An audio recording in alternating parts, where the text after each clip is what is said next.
আমার মতো মানুষ ছিল, কিন্তু তাদেরকে কেন জাহিল বলা হয়? আমাদের মতো সমাজ ছিল, তাদেরকে কেন জাহিলি সমাজ বলা হয়? এখন বলা হয় কিয়ামত পর্যন্ত বলবে। কেন? উত্তর একটাই, যে তখন মানুষের সাথে জমিনের সম্পর্ক ছিল, কিন্তু জমিনের মালিকের সাথে সম্পর্ক ছিল না। হযরত ঈসা আলাইহিস সালাম পর্যন্ত ধারাবাহিকভাবে নবী রাসূলগণ এসেছেন পৃথিবীতে, কিন্তু ঈসা আলাইহিস সালামের পরে প্রায় 550 বছর আল্লাহর পক্ষ থেকে প্রেরিত কোনো প্রতিনিধি পৃথিবীতে ছিল না, যারা জমিনের মানুষের সাথে, জমিনের মালিকের সাথে সম্পর্ক গড়াবেন, যারা মানুষদেরকে রবের কথা শিখাবেন, যারা মানুষদেরকে রবের পথে চালাবেন, এরকম কোনো প্রতিনিধি দল পৃথিবীতে ছিল না। এই জন্য তখনকার মানুষ তাদের জীবন চালাতো নিজেদের মন মতো, নিজেদের নিজস্ব বিশ্বাস মতো, নিজেদের চিন্তা মতো, নিজেদের পছন্দ মতো তারা তাদের নিজের জীবনকে চালাতো। আর তাদের জীবন পরিচালনাটা আল্লাহর পছন্দ মতো ছিল না, বিধান মতো ছিল না। তাদের কামাই ছিল না আল্লাহর বিধান মতো, তাদের খরচ ছিল না আল্লাহর বিধান মতো, সমাজে তাদের বিচরণ ছিল না আল্লাহর বিধান মতো, সন্তান লালন পালন ছিল না আল্লাহর বিধান মতো, সংসার গঠন ছিল না আল্লাহর বিধান মতো। এই জন্য সেই সময়ের মানুষদেরকে বলা হয় জাহেলি সমাজের মানুষ, আর ওই সমাজটাকে বলা হয় জাহেলি সমাজ। قال النبي صلى الله عليه وسلم كل مولود يولد على الفطرة فأبواه يهودانه أو ينصرانه أو يمجسانه أو كما قال النبي عليه الصلاة والسلام سبحانك لا علم لنا إلا ما علمتنا إنك أنت العليم الحكيم رب زدني علما رب اشرح لي صدري ويسر لي أمري واحلل عقدة من لساني يفقه قولي رب يسر ولا تعسر وتمم علينا بالخير الحمد لله আল্লাহ পাকের দরবারে লাখ কোটি শুকরিয়া। আল্লাহ তাআলা আজকে আমাদেরকে অত্যন্ত চমৎকার একটা মজলিস জাওড়া মুহাম্মদিয়া নুরানি ও হাফিজিয়া মাদ্রাসার 2025 সালের প্রথম সবক অনুষ্ঠানে একত্রিত হওয়ার তৌফিক দান করেছেন। আল্লাহ চাহে তো আমরা কোরআন সুন্নাহের আলোকে কিছু কথা বলবো এবং কিছু কথা শুনবো। আল্লাহ তাআলা যেন আমাদের এই বসাকে, আমাদের বাচ্চাদের এই প্রতিষ্ঠানে অংশগ্রহণ করাকে দ্বীনের জন্য কবুল ও মঞ্জুর করেন। আমিন আমিন। অত্যন্ত গুরুত্বপূর্ণ আলোচনা হবে, ওলামায়ে কেরাম আসবেন। আমি আমার অত্যন্ত শ্রদ্ধেয় ভাই মাওলানা সোহেল সাহেব এবং ফখরুল ইসলাম সাহেবের নির্দেশে আমি এখানে বসেছি আপনাদের সাথে কিছু বিষয় মুযাকারা করব, কিছু বিষয় আমরা নিজেদের জীবনের প্রয়োজনে আমরা একটু খেয়াল করব ইনশাআল্লাহ। সম্মানিত হাজিরিন, এই যে জাওড়াতে মুহাম্মদিয়া নুরানি মাদ্রাসার প্রয়োজন কেন হয়েছে? আমাদের সমাজে বা প্রচলিত সময়ে বিভিন্ন প্রকৃতির প্রতিষ্ঠান আছে, এরপরেও আমি কেন দ্বীনি প্রতিষ্ঠানে বাচ্চাকে দিব বা দিতে হবে কেন? এই বিষয়টা আমাকে খেয়াল করা খুবই প্রয়োজন। আমরা যদি এখন থেকে 1400 বছর আগে খেয়াল করি, আমরা দেখব আরবের সেই বিশৃঙ্খল বা জাহেলি সমাজে আমাদের মতে মানুষ বসবাস করতেন, যারা আমাদের মতো চলতেন, ফিরতেন, সংসার করতেন, ব্যবসা বাণিজ্য করতেন। সেখানেও অর্থবৈভব ছিল, সেখানেও সাংস্কৃতিক চর্চা ছিল, সব কিছুই তো তখনও ছিল। কিন্তু তবুও কেন সেই সময়ের মানুষদেরকে জাহেল মনা বলা হয়, আর ওই মানুষদের বিচরণকারী সমাজকে জাহেলি সমাজ বলা হয়? এই বিষয়টা আমাদের জন্য জানা খুবই প্রয়োজন। এজন্য প্রয়োজন যেন আমার বাচ্চারা অথবা আমার এই যুগ, আমার এই সময় কেন প্রয়োজন আমাদের আসা বা এই প্রতিষ্ঠানগুলোতে বসা, এটা আমাদেরকে অত্যন্ত গুরুত্বের সাথে খেয়াল করতে হবে। আলহামদুলিল্লাহ, আমরা তো মনে করি আমাদের সমাজের অভিভাবক যারা আছে তারা এই বিষয়ে সচেতন, এজন্য তাদের বাচ্চাদেরকে স্কুলে কিন্ডারগার্টেনে না দিয়ে মাদ্রাসায় দিয়েছে। তো আমি একটা বিষয় আজকে দৃষ্টি আকর্ষণ করব, আমাদের অভিভাবক অভিভাবিকা যারা এখনো আছেন, আপনার বাচ্চাকে সবক দিবে প্রতিষ্ঠানে, কিন্তু আপনি এখনো নিজের কাজ রেখে আসতে পারেননি। যে মায়েরা আছেন, বোনেরা আছেন, আপনার বাচ্চার সবক অনুষ্ঠানে এখনো উপস্থিত হতে পারেননি। যে ভাই এবং বাবারা আছেন, আপনার বাচ্চা বা ভাইয়ের সবক অনুষ্ঠানে এখনো উপস্থিত হতে পারেননি, আমি বিনয়ের সাথে সেই অভিভাবক এবং অভিভাবকদেরকে বলবো, আপনারা উপস্থিত হবেন। কেন উপস্থিত হবেন? কারণ আপনার বাচ্চা আজকে সবক নিবে, নতুন বছরে, নতুন ক্লাসে, নতুন বইয়ের সবক নিবে, কিতাবের সবক নিবে। এটা ওস্তাদের চেয়ে আপনার জন্য আনন্দের বেশি। এজন্য আপনারা উপস্থিত হবেন। দ্বিতীয় কথা হচ্ছে, যদি সবক অনুষ্ঠানে আপনি আপনার বাচ্চার সাথে উপস্থিত হয়ে যান, আপনার বাচ্চার মধ্যে নতুন অনুপ্রেরণা তৈরি হবে, তাদের মধ্যে আনন্দের জোয়ার আসবে, ভালো লাগা কাজ করবে, আগ্রহ বাড়বে পড়ালেখার প্রতি। তৃতীয়ত,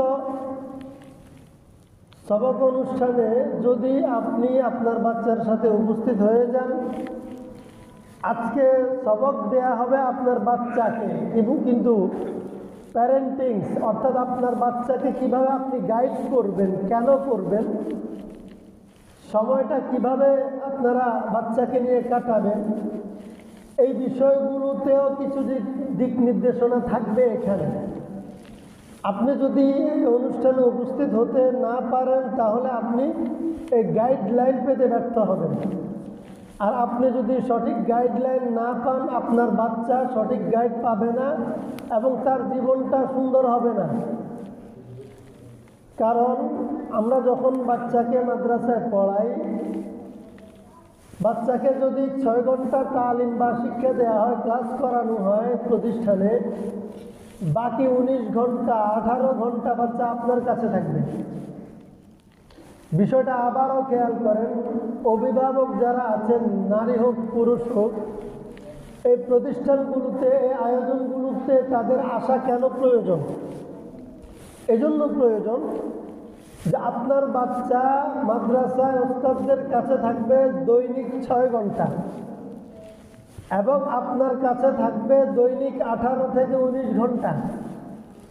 ওস্তাদ তো তার 6 ঘন্টা প্রতি মিনিট হিসেব করে কাজে লাগাবে, আপনার বাচ্চাকে গাইড করবে, পড়া দিবে, পড়া নিবে, কিন্তু বাকি 18 থেকে 19 ঘন্টা আপনার কাছে যে বাচ্চা থাকবে, আপনি তাকে কিভাবে গাইড করবেন? অথবা আপনি আপনার অন্য প্রয়োজনের ফাঁকে কেন তাকে গুরুত্ব বেশি দিবেন? এই বিষয়টা নিয়েও আলোচনা হবে এখানে।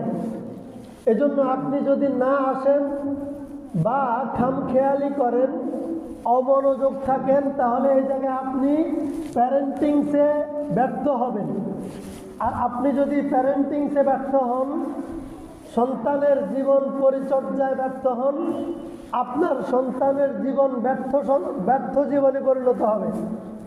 আর যখন কোনো অভিভাবকের সন্তানের জীবন ব্যর্থ জীবন হয়ে যায়, তখন এই প্রায়শ্চিত্ত শুধু সন্তানকে দিতে হয় না, সন্তানের অভিভাবকদেরকেও দিতে হয়। এই জন্য আপনারা বিষয়গুলো খুব খেয়াল করবেন, আন্তরিকভাবে দেখবেন। আমি যে জায়গায় আলোচনা করছিলাম সেটা হলো আরবের সমাজে আমার মতো মানুষ বাস করত, আমার মতো ব্যবসা বাণিজ্য এবং চাকরি বাকরি করত, কামাই রুজির মধ্যে তারা ব্যস্ত ছিল, তারা পরিবার গঠন করত, সন্তান লালন পালন করত। আমার মতো মানুষ ছিল, কিন্তু তাদেরকে কেন জাহিল বলা হয়? আমাদের মতো সমাজ ছিল, তাদেরকে কেন জাহিলি সমাজ বলা হয়? এখন বলা হয় কিয়ামত পর্যন্ত বলবে।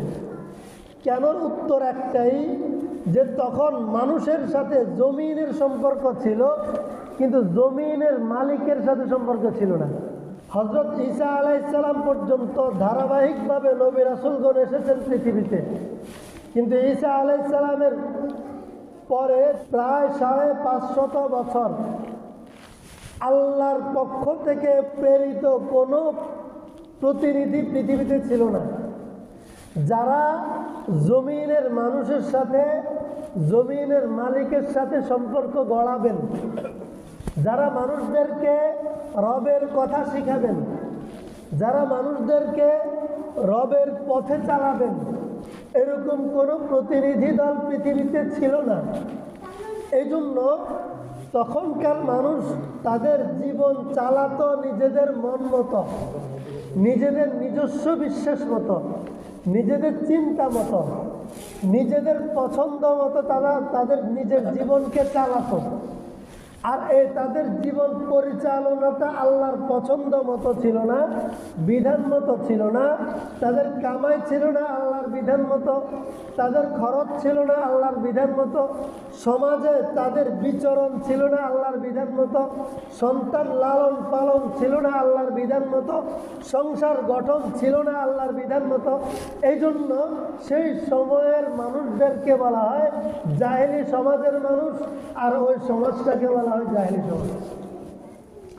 আল্লাহ তাআলা জেহালাত থেকে মুক্ত করার জন্য, বিশৃঙ্খলময় সমাজকে সুশৃঙ্খল করার জন্য তখন সর্বপ্রথম যে ঘোষণা দিয়েছিলেন, যে আয়াত বা কোরআন নাজিল করেছিলেন, সেটা হচ্ছে বিসমিল্লাহির রহমানির রহিম, ইকরা বিসমি রাব্বিকাল্লাযী খালাক। যে তোমরা শিখবে তো তার নামে শিখবে, তার স্মরণে শিখবে, তার দিক নির্দেশনায় শিখবে, তার পথে শিখবে, যিনি তোমাকে বানিয়েছেন। ইকরা বিসমি রাব্বিকাল্লাযী খালাক। যে তোমাকে যদি পৃথিবীতে কোনো কিছু শিখতে হয়, তোমাকে যদি পৃথিবীতে কোনো কিছু করতে হয়, তাহলে তুমি তোমার মতো শিখলে হবে না, অথবা যে কোনো বুদ্ধিজীবী তোমাকে কিছু শিখালো সেটা তুমি শিখে নিলে এটাও হবে না। যে কেউ তোমাকে কোনো সংস্কৃতি দিল, তুমি সেই সংস্কৃতি চর্চা করতে শুরু করলে সেটাও হবে না। তোমাকে পৃথিবীতে যা শিখতে হবে, যা করতে হবে, তার স্মরণে করতে হবে, তার নামে করতে হবে, তার পথে করতে হবে, যিনি তোমাকে বানালেন, যিনি তোমার বাবা মাকে বানালেন, যিনি আসমান জমিনকে বানালেন। তুমি যা কিছু ব্যবহার করো তা কিছুর যিনি সৃষ্টিকর্তা, স্রষ্টা, তোমার জীবনের স্রষ্টা, তোমার ভরণ পোষণের জন্য যা কিছু ব্যবহৃত সব কিছুর মৌলিক স্রষ্টা যিনি, তোমার উপকারে আসে যা কিছু, তোমার প্রয়োজনে যা কিছু লাগে সব কিছুর যিনি স্রষ্টা, সেই স্রষ্টা রব্বুল আলামিনের নামে তুমি শিখবে, তার পথে তুমি শিখবে, তার কাছ থেকে প্রাপ্ত ব্যবস্থা পত্রে তুমি শিখবে। ইকরা বিসমি রাব্বিকাল্লাযী খালাক। এই জন্য আল্লাহ তাআলা এই সূরার ধারাবাহিকতায় বলেছেন আল্লাযী আল্লামা বিল কলম, যে তিনি কে? যিনি আমাদেরকে শেখানোর জন্য কাগজে কলমে, হাতে কলমে প্র্যাকটিক্যালি শেখার ব্যবস্থা যিনি করেছেন, তিনি হচ্ছেন আমার সেই রব্বুল আলামিন। এই জন্য এই যে আমরা এখন প্রাতিষ্ঠানিকভাবে শিখি, পড়ি, এই শিখা এবং পড়ার যে প্রক্রিয়া পদ্ধতি আমরা শিখি, এটা কোনো বিজ্ঞান আমাদেরকে দেয় নাই, কোনো ইন্টারন্যাশনাল ইউনিভার্সিটি এই পদ্ধতি তৈরি করে নাই। এই যে একাডেমিক সিস্টেম, যে প্রাতিষ্ঠানিক সিস্টেম, হাতে কলমে লেখাপড়ার সিস্টেম। আল্লাহ তাআলা বলেন আল্লাযী আল্লামা বিল কলম, আল্লাহ পৃথিবীতে সর্বপ্রথম হাতে কলমে শিক্ষার ব্যবস্থা করেছেন, মানুষদেরকে এভাবে শেখানোর পদ্ধতি তৈরি করেছেন, পদ্ধতি দিয়েছেন, তিনি হচ্ছেন রব্বুল আলামিন। এখন আমাকে কেন হাতে কলমে শিখতে হবে? কেন আমার বাচ্চাকে স্কুলে না পাঠিয়ে মাদ্রাসায় পাঠাতে হবে? কেন আমার বাচ্চাকে জাগতিক শিক্ষাকে গুরুত্ব না দিয়ে কোরআনের শিক্ষার গুরুত্ব আমার বাচ্চার কলিজায় কেন ঢুকাতে হবে? এই বিষয়টা আমার মাথায় ঢুকাতে হবে, আমার মস্তিষ্কে এটাকে বসাতে হবে। সেটা হচ্ছে আমার জীবনের জন্য প্রয়োজন আমাকে ভালো শিল্পপতি হওয়ার চেয়েও, সমাজের নেতা হওয়ার চেয়েও, একটা ভালো চাকরি পাওয়ার চেয়েও আমার জীবনের জন্য বেশি প্রয়োজন, বেশি গুরুত্বপূর্ণ আমাকে একজন ভালো মুমিন হওয়া। খেয়াল করেন, আমার জীবনের জন্য, যেহেতু আমরা প্রত্যেকেই আল্লাহতে বিশ্বাস করি, যারা আল্লাহতে বিশ্বাস করে না তাদের জীবনের প্রয়োজনীয় সফলতার জন্য তাদেরও এটা প্রয়োজন, কিন্তু তারা দুর্ভাগা, এই জন্য তারা মুসলিম হতে পারে না, ইমানদার হতে পারে না। আমাদের সৌভাগ্য, আল্লাহ আমাদেরকে জন্মগতভাবে মুসলিম বানিয়েছেন। প্রতিটা মানুষের জীবনের জন্য খুব প্রয়োজন একজন ভালো মুমিন হওয়া। কি একজন ভালো মুমিন হওয়া খুব প্রয়োজন। এই জন্য হাদিস শরীফের মধ্যে রাসূল করিম সাল্লাল্লাহু আলাইহি ওয়াসাল্লাম বলেছেন, আখলিস দীনাকা ইয়াকফিকাল আমালুল কলিল। এই হাদিসটা আমাদের এই নুরানির বাচ্চাদেরকে পড়ানো। তোমরা পড়েছো না এই হাদিসটা? আখলিস দীনাকা ইয়াকফিকাল আমালুল কলিল। অর্থ কি বলো? তোমার ঈমানকে খাঁটি করো, অল্প আমলই নাজাতের জন্য যথেষ্ট হবে। ঈমানকে খাঁটি করতে বলেছেন।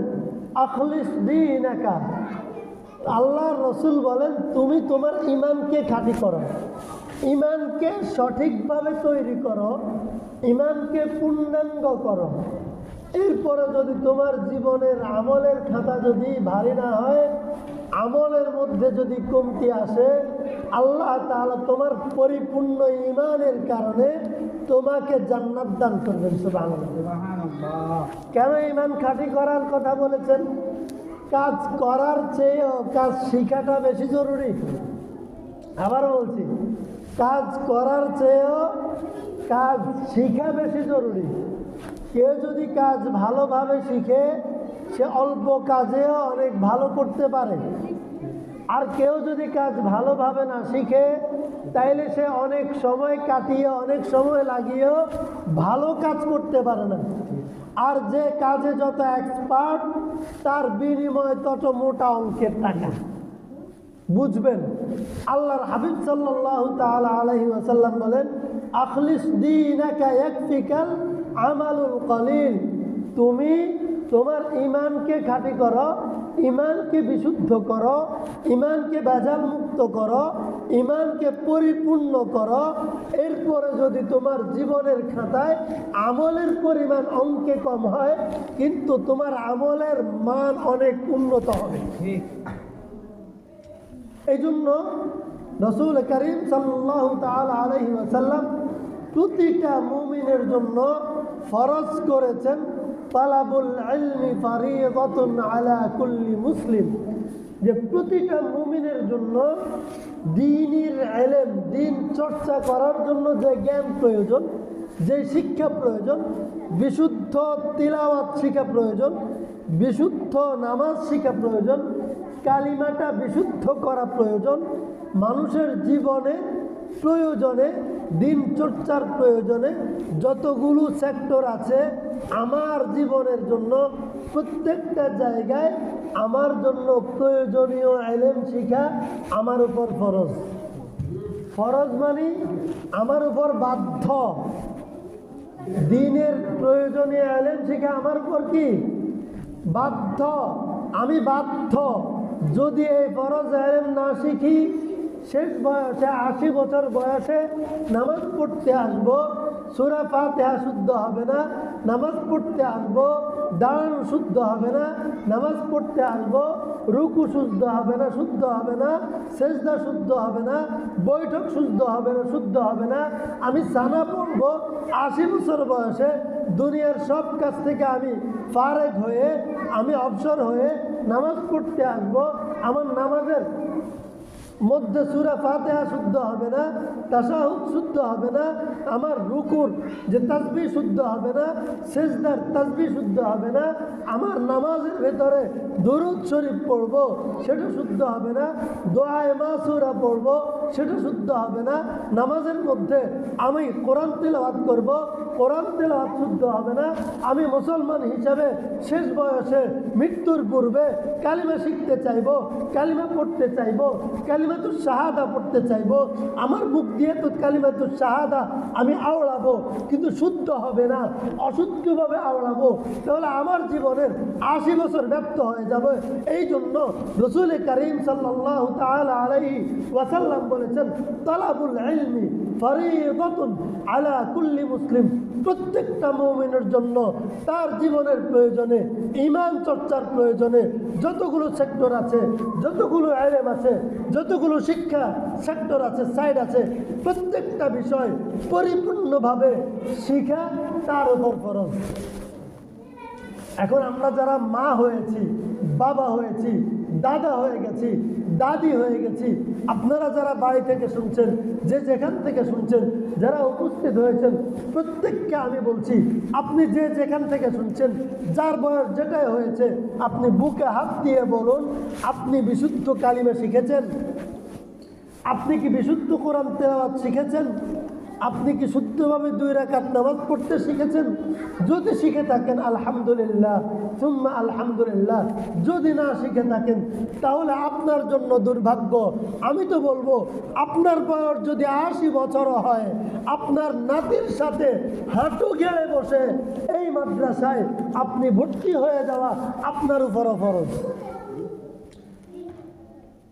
আবারও বলছি, আপনি এই মুহূর্তে যারা আমার কথা শুনছেন, আপনার বুকে হাত দিয়ে একটু চিন্তা করেন, এই মুহূর্তে আপনার সামনে যদি আজরাইল চলে আসে, আপনাকে যদি কেউ কালিমা পড়তে বলে, আপনি শুদ্ধভাবে কালিমা পড়তে পারবেন তো? আপনার যে বয়সে হয়েছে, আজকে যদি আপনি সিদ্ধান্ত নেন জীবনে নামাজ ছেড়েছি, এখন থেকে আর নামাজ ছাড়বো না, আপনি নামাজের মধ্যে সানাটাকে শুদ্ধ করে পড়তে পারবেন? আপনি নামাজের মধ্যে সূরা ফাতিহা কি শুদ্ধ পড়তে পারবেন? রুকু সেজদা কি সঠিকভাবে দিতে পারবেন? আপনি কি তাশাহুদ পড়তে পারবেন শুদ্ধ করে? আপনি কি রুকুর তাসবিহ, সেজদার তাসবিহ ভালোভাবে পড়তে পারবেন? যদি পারেন আলহামদুলিল্লাহ, সুম্মা আলহামদুলিল্লাহ। যদি মনে করেন, বুকে হাত দিয়ে যদি নিজে মনে করেন যে না, আমি যদি এই মুহূর্তে নামাজ ধরি, আমার তো সূরা ফাতিহা শুদ্ধ হবে না, সানা শুদ্ধ হবে না, রুকু সেজদার তাসবিহ শুদ্ধ হবে না, দোয়ায়ে মাসুরা, দুরূদ ইব্রাহিম শুদ্ধ হবে না, তাহলে আপনার উপরও ফরজ জাওলা মুহাম্মদিয়া নুরানি হাফিজি মাদ্রাসায় ভর্তি হয়ে যাওয়া, আপনার নাতির সাথে, আপনার ছেলের সাথে, আপনার ছোট ভাই বোনের সাথে হাঁটু গেড়ে বসে উস্তাদের সামনে, আপনার ছেলের বয়সী উস্তাদের কাছে আপনি এই দ্বীনি তালিম নেওয়া আপনার উপর ফরজ। রাসূল করিম সাল্লাল্লাহু তাআলা আলাইহি ওয়াসাল্লাম বলেন, কুল্লু মাউলুদিন ইউলাদু আলাল ফিতরা, যে প্রত্যেক সন্তানকে আল্লাহ তাআলা জন্মের সময় তাকে মুসলমান হিসাবে পৃথিবীতে পাঠান। খেয়াল করেন, আল্লাহর হাবিব সাল্লাল্লাহু আলাইহি ওয়াসাল্লাম বলেন, প্রত্যেক সন্তানকে আল্লাহ তাআলা পৃথিবীতে পাঠানোর সময় মুসলমান হিসেবে পাঠান। তাহলে আল্লাহর রাসূল যে বলেছেন প্রতিটা সন্তান মুসলমান হিসেবে পৃথিবীতে আসবেন, আসে, আল্লাহ রাসূল যে বলেছেন, তাহলে এত চোর, বাটপার, সন্ত্রাস, দাগাবাজ, বেঈমান, লুটেরা, টেন্ডারবাজ, এরা কোত্থেকে তৈরি হয়েছে? এটা তো মুসলমানের কাজ নয়। কেউ ভাই যে আল্লাহ তাআলা বলেন যে প্রতিটা সন্তানকে আল্লাহ তাআলা পৃথিবীতে পাঠানোর সময় ইউলাদু আলাল ফিতরা, তাদেরকে মুসলিম হিসাবে পাঠান। তাহলে এত রকমের মানুষ কেন তৈরি হয়েছে? রাসূল কারীম সাল্লাল্লাহু তাআলা আলাইহি ওয়াসাল্লাম বলেন এইটা বাবা মায়ের দোষে নষ্ট হয়েছে। কার দোষে? আমি বলেছি, রাসূল বলেছে কিভাবে? ফাআবাওয়াহু ইউহাউবিদানিহি। আল্লাহ রাসূল বলেন আল্লাহ তো আপনার সন্তানকে পৃথিবীতে যখন পাঠালেন তাকে মুসলমান হিসাবে পাঠালেন। একজন বাবা, একজন মা, একজন অভিভাবক তার সন্তানকে ইহুদি হিসাবে তৈরি করে। আও ইউনাসসিরানিহি, অথবা তার বাবা মা অভিভাবক তার কলিজার টুকরা মাসুম সন্তানটাকে তার আদর্শে লালন পালন করে তাকে খ্রিস্টান হিসেবে তৈরি করে। আও ইউমাজ্জিসানিহি, অথবা তার বাবা মা তাদের চরিত্র চলন বলন আদর্শ আচরণ অনুযায়ী, তার চিন্তা চেতনা অনুযায়ী তার এই কলিজার টুকরা মুসলিম হিসেবে জন্মগ্রহণ করা মাসুম সন্তানটাকে তার অভিভাবক মূর্তি পূজারী হিসেবে তৈরি করে। নাউজুবিল্লাহ।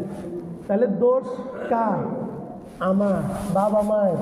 এই দোষ কাটাইতে হলে বাবা মাকেও দিন শিখতে হবে, তার সন্তানকেও ডাক্তার বানানোর স্বপ্ন দেখার আগে রসুলের ওয়ারিস হিসাবে একজন খাঁটি মুমিন বানানোর সিদ্ধান্ত নিতে হবে। এখন তো সন্তান জন্মগ্রহণ করলে সন্তানের চেহারার দিকে তাকাইয়া বলে মাশাআল্লাহ কি সুন্দর ছেলে, এটারে আমি ডাক্তার বানাবো। পরে এটা ডাক্তার হয় না, ডাকাইত হয়। বলে এটারে আমি ইঞ্জিনিয়ার বানাবো। মাশাআল্লাহ 6 বছর 7 বছর বয়স হইলে দেখে যে মাশাআল্লাহ তার মেধা, তুখুর মেধার অধিকারী। এত মেধা নুরানি মাদ্রাসায় দিয়ে নষ্ট করা যাবে না। এত সুন্দর মেধা মাদ্রাসায় দিয়ে নষ্ট করা যাবে না। মোল্লা মৌলবি বানাইলে তার এই মেধা কাজে লাগবে না, অকর্ম হবে, সে তার মেধা নষ্ট হবে। এরে ইঞ্জিনিয়ার বানাই ইবলিস বানাবো। যদি দিনদার বানায়, আপনি যদি মাদ্রাসায় পড়াইয়া দিনদার বানাইয়া যদি তারা আপনি ডাক্তার বানাইতেন, ওই ডাক্তারটা ডাকাইত হইতো না। দিনদার ডাক্তার হইলে সমাজের মানুষের জন্য, আমার আপনার জন্য উপকারী। আপনি যদি তাকে দিনদার ইঞ্জিনিয়ার বানাইতেন তাহলে সে ইবলিস হইতো না, রডের বদলে বাঁশ দিত না। যেই বাচ্চাটা স্বাভাবিকভাবে প্রসব হওয়ার কথা, সেই বাচ্চাকে পরিকল্পিতভাবে সিজারের নামে ওই মায়ের পেট কাটার ব্যবস্থা করতো না। তাহলে সে ডাকাত নাকি? এই যে ব্যবস্থা কার জন্য হয়েছে? বাবা মায়ের। এই সবগুলোর পেছনের দায়িত্ব, লায়াবিলিটি কার? বাবা মায়ের, অভিভাবকের। এই জন্য অভিভাবকের দায়িত্ব অনেক বেশি, অনেক দায়িত্বশীল ভূমিকা আপনাকে পালন করতে হবে।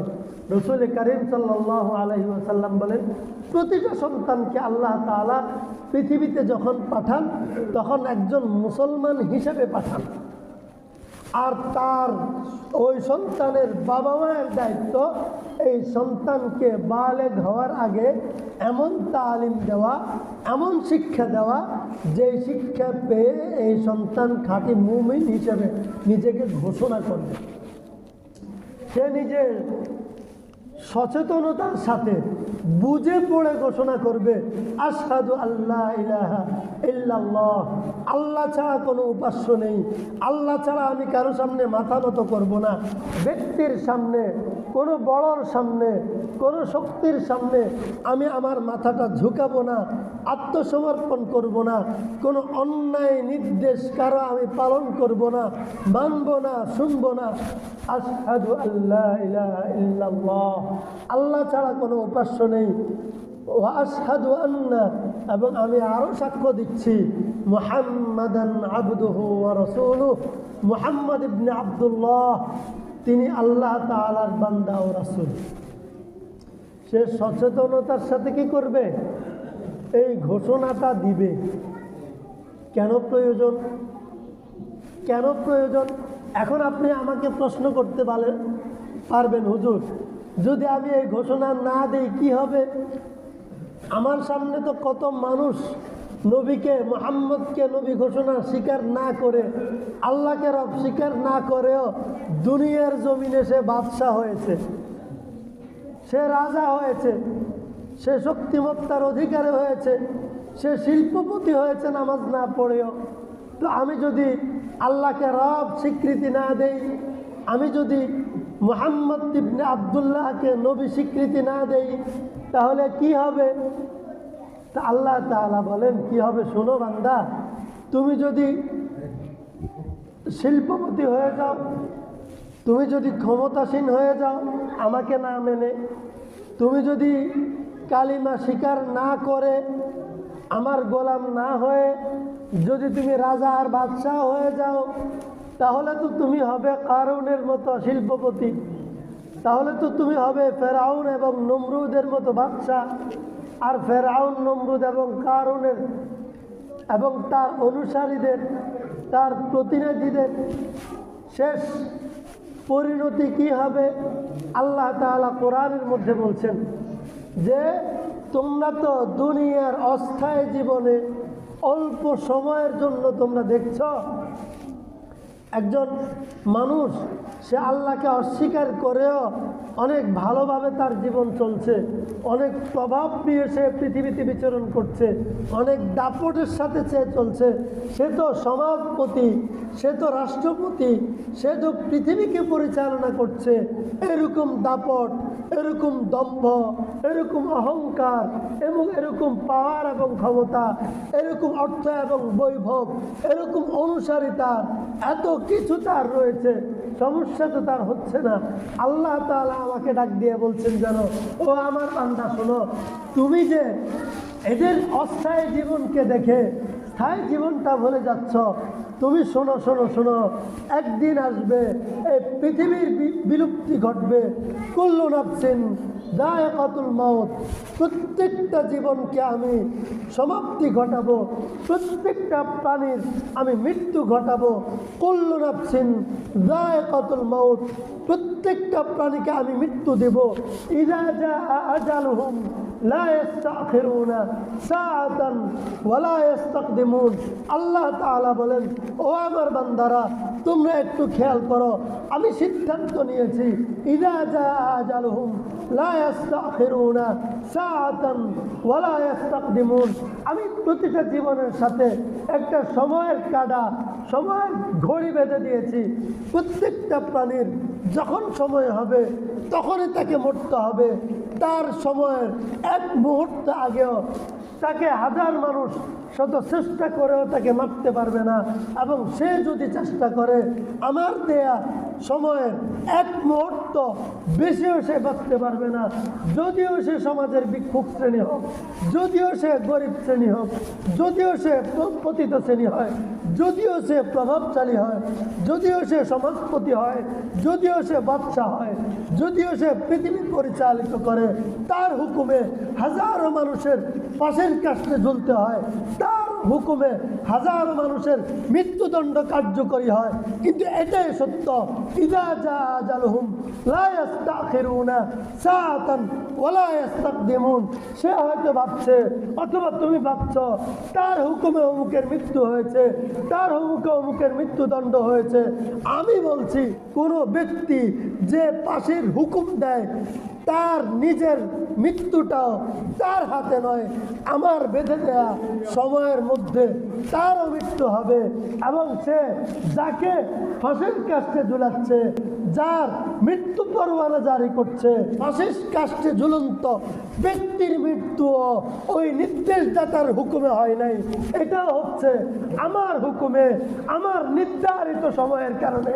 এই জন্য আমরা পৃথিবীতে দেখি অনেক মানুষ গলায় ফাঁস লাগায় আত্মহত্যা করার জন্য, কিন্তু সে মরতে গিয়েও মরতে পারে না, তাকে মানুষ ধরে ফেলে। অনেক মানুষ আত্মহত্যা করার জন্য বিষ খায়, মানুষ তাকে হসপিটালে নিয়ে যায়, সেখান থেকে সুস্থ হয়ে ফিরে আসে, মৃত্যুবরণ করতে গিয়েও মরতে পারে না। অনেক মানুষ আমরা দেখেছি গায়ের নিচে মাথা দেওয়ার জন্য ছুটে যায়, কিন্তু সে আত্মহত্যা করতে গিয়েও মরতে পারে না।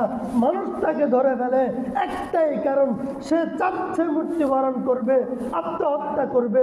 আল্লাহর সিদ্ধান্ত, তোমার মৃত্যুবরণ করার সময় এখনো আসে নাই, তুমি মরতে পারো না, মানুষকে পাঠিয়ে দিয়েছে, মানুষ তাকে উদ্ধার করে দিল। আর অনেক মানুষ বিপরীতে একটু অসুস্থ হলো, খুব জওয়ান মানুষ, হাট্টা কাট্টা মানুষ, হ্যাঁ শক্তিমত্তার অধিকারী, একটু বুক ব্যথা করছে, একটু মাথা ঘুরাচ্ছে, তাকে হসপিটালে নিয়ে গেল ভালো করার জন্য, সেখান থেকে সে মৃত্যু লাশ হয়ে ফিরে আসছে। না এরকম এরকম আছে না? তাহলে দেখেন, হসপিটাল থেকে যদি মানুষ বেঁচে ফিরত, তাহলে কোনো মানুষ হসপিটাল থেকে লাশ হয়ে আসতো না।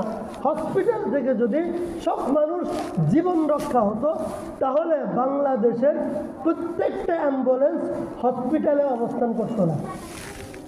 অ্যাম্বুলেন্স কোথায় থাকে? হসপিটালে। কেন? অ্যাম্বুলেন্সও করে সুস্থ মানুষকে নেয় না রুগীকে, লাশকে নেওয়া হয়? তাহলে হসপিটাল কি মানুষকে মারার জন্য তৈরি নাকি বাঁচানোর জন্য? হসপিটাল তৈরি হয়েছে মানুষকে বাঁচানোর জন্য, কিন্তু দেখেন হসপিটালের মধ্যেই সবগুলা রাজবাহী গাড়ি থাকে, হসপিটালের মধ্যেই সবগুলা অ্যাম্বুলেন্স বসে থাকে। কেন?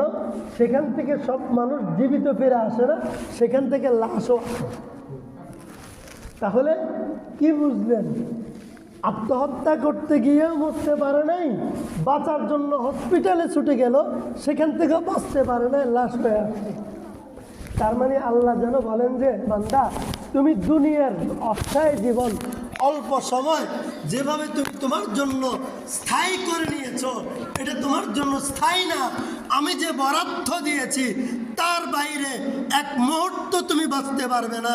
আমি যে বরাদ্দ দিয়েছি জীবনে অতিষ্ঠ হয়ে তুমি যদি এই মুহূর্ত থেকে বাঁচতে চাও, তুমি যদি জীবনের ক্লান্তি দূর করতে চাও, জীবনের দুঃখ বেদনা ভুলার জন্য, দুঃখ বেদনা থেকে বাঁচার জন্য গলায় ফাঁস লাগাও, সেখান থেকে তোমাকে মানুষ উদ্ধার করে নিয়ে আসবে। তুই মরতে চাইলেও মরতে পারবে না, বাঁচতে চাইলেও বাঁচতে পারবে না। ঠিক ওই সময় তোমার সামনে আজরাইল হাজির হবে, যেই সময় আমার হুকুম হয়। তাহলে কি বলেন, যারা বাচ্চা হয়েছে তারা একই হুকুম? তো পৃথিবীতে কারণের চেয়ে শিল্পপতি আর কেউ নেই। কারণ এখন আসে না গেছে? গেছে না? পৃথিবীতে দুইজন মানুষ সবচেয়ে বেশি দাদাগিরি দেখিয়েছে ক্ষমতার মসনদে বসে। কয়জন? খেয়াল করেন, পৃথিবীতে দুইজন মানুষ ক্ষমতার মসনদে বসে সবচেয়ে বেশি দাদাগিরি দেখাইছে। একজন হচ্ছে নমরুদ সাহেব, আরেকজন ফেরাউন সাহেব। দুইজন নিজেকে এত ক্ষমতার অধিকারী মনে করেছে যে এক পর্যায়ে নিজেকে নিজে খোদা দাবি করতে শুরু করছে। পৃথিবীতে বহু ভণ্ড নবী আছে, ভণ্ড খোদা নাই। ওই দুই ভণ্ড ছিল এত ক্ষমতার অধিকারী, তারা মানুষদেরকে বাধ্য করছে আল্লাহকে বাদ দিয়ে তাদেরকে খোদা বলতো। নাউজুবিল্লাহ। আরো কেমনে? আনা রব্বুকুমুল আলা, দম্ভের সাথে বলতো, আরে আমি তো বড় খোদা। কি? আমি তো বড় খোদা। ওই দুইজন আছে এখনো পৃথিবীতে, ওদের শাসন চলতেছে না নাকি নাই? কি নাই? ওরা নাই তো, ঠিক আছে না? তাহলে পৃথিবীতে সবচেয়ে দাম্ভিক ক্ষমতাশীল ছিল দুইজন, রাষ্ট্রনায়ক ছিল দুইজন, একজন ফেরাউন সাহেব, আরেকজন নমরুদ সাহেব। আর পৃথিবীতে সবচেয়ে বড় শিল্পপতি ছিল একজন, তিনি হচ্ছেন কারুন সাহেব। এই তিন সাহেব এখন আর পৃথিবীতে নাই। আরো যারা সাহেব আছে এই তিন সাহেবের অনুসারী আছে না? এখনো আছে, ভবিষ্যতেও থাকবে, কিয়ামত পর্যন্ত থাকবে না এই তিন সাহেবের অনুসারীরা। ওদের জন্য আল্লাহর হুকুম কি দেখেন। আল্লাহ তাআলা বলেন, একদিন আল্লাহ তাআলা প্রতিটা জীবনকে আল্লাহ অবসান ঘটাবেন। আমি আল্লাহর গোলাম, আমার জীবনেরও অবসান হবে। একজন আল্লাহর নাফরমান, তার জীবনেরও অবসান হবে। একজন গরিব মানুষ, অভাবী মানুষ, দুঃখে কষ্টে আছে, তার জীবনেরও অবসান হবে। একজন খুব সুখী মানুষ, অর্থবিত্তের অধিকারী, ক্ষমতার অধিকারী, তার জীবনেরও সমাপ্তি হবে, অবসান হবে। তাহলে দুইজনের সামনে অবস্থা কি দেখেন। আমি যদি দিনদার হই, আমার সন্তান যদি ভালো আলেম হয়, আল্লাহওয়ালা হয়, ফরহেজগার হয়, আমি যদি ফরহেজগার হই, তাইলে আর যদি আল্লাহ না খাস্তা দুনিয়ার জীবনে কোনো না কোনো কারণে আমি যদি কষ্টে থাকি, খেয়াল করেন, আমি যদি দিনদার হই, ফরহেজগার হই, আল্লাহওয়ালা হই, আর দুনিয়ার জীবনে কোনো না কোনো কারণে যদি আমি কষ্টে থাকি, তাহলে আল্লাহ পাক রব্বুল আলামিনের ঘোষণা হচ্ছে আমার একদিন জীবনের অবসান ঘটবে। ঘটার সাথে সাথে